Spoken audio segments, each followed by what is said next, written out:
Infighting in the McCain campaign is coming to a boil, especially between the McCain and Palin camps. A McCain advisor recently said on Palin, quote, "She is a diva. She takes no advice from anyone. She does not have any relationships of trust with any of us, her family, or anyone else. Also, she is playing for her own future and sees herself as the next leader of the party. Remember, divas trust only themselves as they see themselves the beginning and end of all wisdom."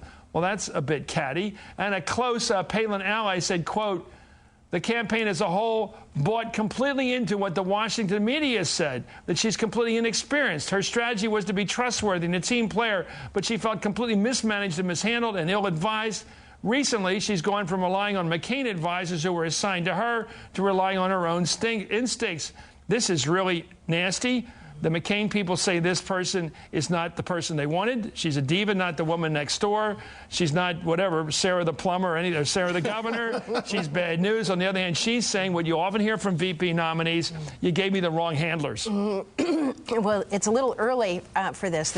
We're now into the pre-blaming for a loss that hasn't happened. She knows she's not going to be elected vice president this year.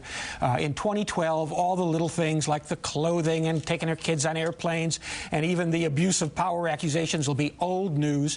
What the McCain campaign didn't do in the last few months, which was vet her, who had been already vetted by the press. You think Roger Ailes over at Fox is already arguing over the clothing allowance? You think they're already fighting over that one? But it's also fair to say this was the first presidential level decision John McCain made. He picked Sarah Palin.